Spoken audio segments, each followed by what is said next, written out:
안녕하세요. 오랜만입니다. 제가 되게 오랜만에 촬영을 하네요. 그간 참 많이 바빴어요. 그래서 제가 6월 들어서부터 잠을 거의 뭐 제대로 못 잤거든요. 자면서 계속 깼어요. 아침에도 일찍 깨고. 그래서 제가 좀 이런저런 방법들을 동원해서 이제 숙면을 취하려고 노력을 했는데 잘 안 되더라고요. 그러던 중에 제가 이 책을 보게 됐어요. 누누이 얘기하지만 저는 얼마를 주든지 제가 읽고서 인사이트를 얻지 못하고 추천할 만하지 않으면 절대 안 받거든요.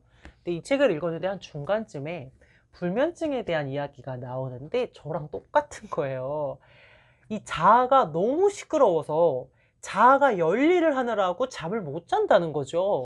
생각이 너무 많고 자기 조절, 자기 통제가 막 너무 강한 사람은 자면서도 생각을 하고 이 각성 상태가 되면서 숙면이 어렵습니다. 여러분, 이 생각이 많은 사람, 자아가 열일하는 사람은 분명 엄청난 장점이 있어요. 일단 이 절제력이나 통제력이 좋아서 충동적으로 행동하지 않고요. 계획을 따라서 체계적인 삶을 살죠. 그리고 남을 잘 배려합니다. 그러니까 좋은 사람이 되기 위해서 늘 자기 검열을 하거든요. 그러니 하는 일마다 최선의 모습을 보이고자 하기 때문에 배려심도 있고 일도 좀 잘하는 편이고 눈치도 빠르죠. 근데 이 자아도요, 쉬지를 않으면 문제가 발생하거든요. 내 생각 속에 갇혀 있을수록 현실과는 떨어져요. 그럼 무슨 문제가 생길까? 첫 번째는 더 잘할 수 있는 걸 못하게 됩니다. 그러니까 생각보다 자아 없이, 즉 무의식으로 더 잘할 수 있는 일들이 많거든요. 뭐 예를 들어서 뭐 악기를 연주한다. 뭐 어느 정도 익숙한 수준에 이르면은요, 이 자아를 쓰지 않고 생각을 하지 않고 연주를 해요. 그러니까 사실 졸면서도 사실 칠 수 있거든요. 그러니까 연설을 하거나 말을 할 때도 발음 하나하나 신경 쓰지 않아요. 그러니까 말이라는 게 내가 의식하지 않아도 그냥 쭉쭉 나올 때가 있어요. 근데 발음 하나하나, 내용 하나하나 막 다 신경을 쓰게 되면 오히려 말을 더듬고 더 잘 못하게 돼요. 아무 생각 없이 자연스럽게 하면 훨씬 더 잘할 수 있었던 거를 굳이 자기 행동을 생각해 보고 이렇게 제어하려고 애쓰고 '나 지금 어떻게 하고 있지?' 막 의식하고 막 그러니까 우리 몸이 굳어버리게 됩니다. 부자연스럽죠. 그럼 왜 이렇게 자기를 의식하게 될까? 자아가 이 열일하는 사람들은 좋은 모습을 보여야 된다는 중압감이 있어요.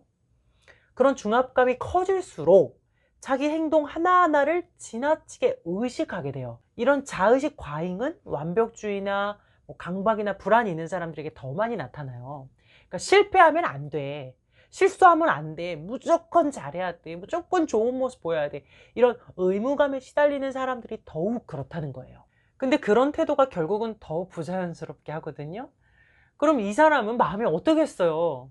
잘하고 싶은데 잘하는 게 그렇게 중요한데 잘 안 되니까 부자연스러우니까 뭐 상당한 무기력감과 실패감과 두려움에 시달리면서 뭐 보통은 게으른 완벽주의가 되어 가겠죠. 혹은 뭐 대인기피증이나 사회불안증이나 시험 공포증, 발표 공포증, 뭐 수행 공포증 이런 것들에 시달리면서 살아가게 됩니다. 그리고 인간이 가지고 있는 그 특유의 즉흥성, 직감, 촉 막 이런 것들도 자아가 방해할 때가 많아요. 그러니까 인간이 육감적으로 굉장히 좋은 아이디어나 감각들이 확 들어올 때가 있는데 이 머리가 쉬지 않는 사람은, 자아가 쉬지 않는 사람은 그런 영감이나 육감들을 커트해, 방해해, 자꾸 분석하거든. 그러니 결국 더 잘할 수 있는 것도, 더 좋은 결정을 낼 수 있는 것도 못하게 되죠. 자아가 우리를 힘들게 하는 두 번째 문제는 뭐냐면 불필요한 자기 비난을 한다는 거예요. 사실 나를 비난한다는 거는 나를 지나치게 긍정적으로 보고 싶은 욕구에서 출발해요. 나는 이것보다는 나은 사람이어야 한다는 그런 믿음을 굳게 갖고 있기 때문에 내가 거기에 미치지 못했을 때 나에게 실망하게 됩니다. 그게 자기 비난이죠. 근데요, 남이 실수한 거는 괜찮아. 관대해. 그럴 수 있다고 생각합니다. 근데 나는 안 돼.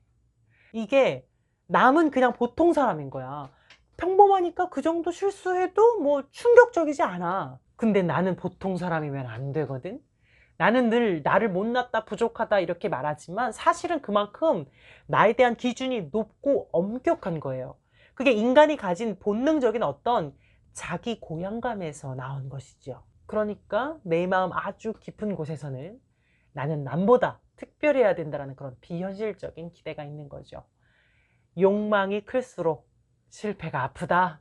그러니 자존감이 깎이는 가장 큰 원인은 실패 그 자체가 아니라 내가 정한 어떤 이상적 기준이 있고 그 잣대에 비추어서 나를 계속 검열하는 그런 나의 생각들이죠. 그거 자아가 하는 거거든요. 불필요한 자기 비난. 세 번째로 자아가 주는 문제는 대인관계를 어색하게 만들어요.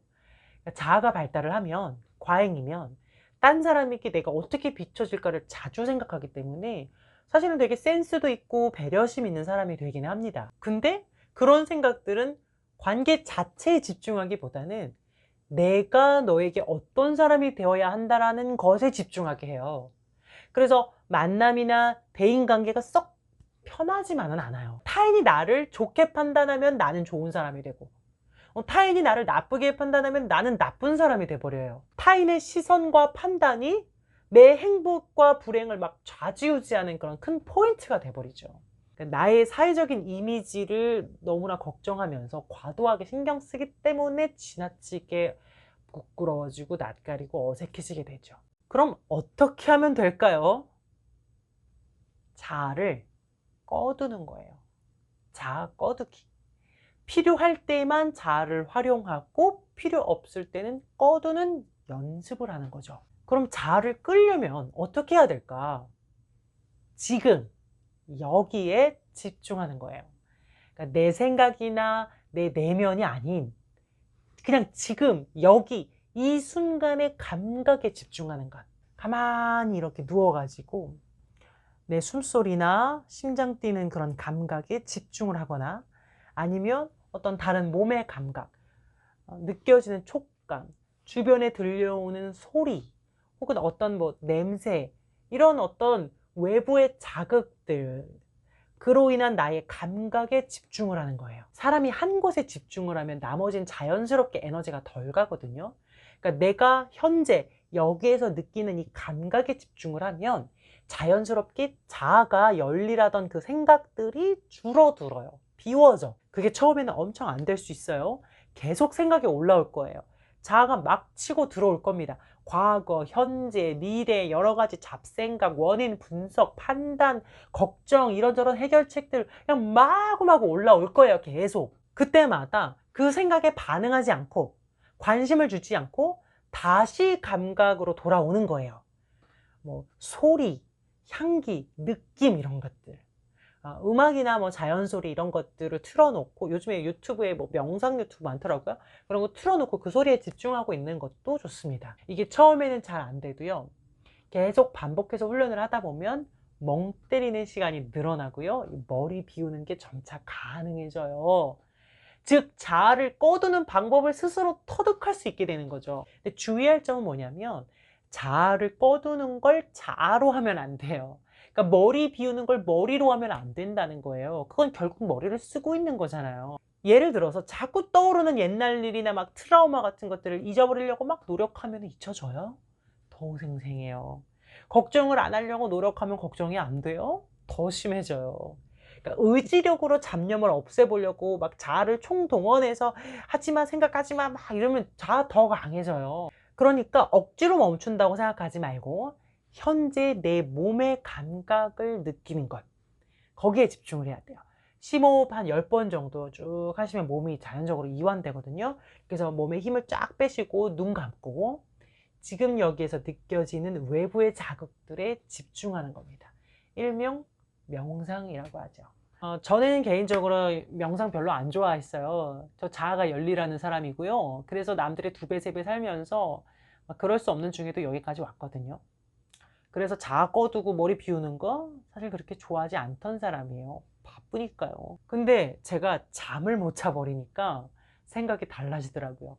그리고 내 자아가 하는 생각이나 판단이 다 옳은 것도 아니잖아. 때로는 내가 애쓰지 않아도 그냥 물 흐르듯이 흐름을 따르는 게 더 잘 해결될 때도 있어요. 영감이나 직감을 따르는 게 더 효과적일 때도 있어요. 그래서 이 저자가 이제 말하고자 하는 게 그래서 자아가 나쁘거나 없어져야 한다는 말은 결코 아니에요. 그러나 과도한 자아의 기능 때문에 이기심과 욕심, 고통, 실망, 뭐 잘못된 결정이나 혼란을 주기도 하죠.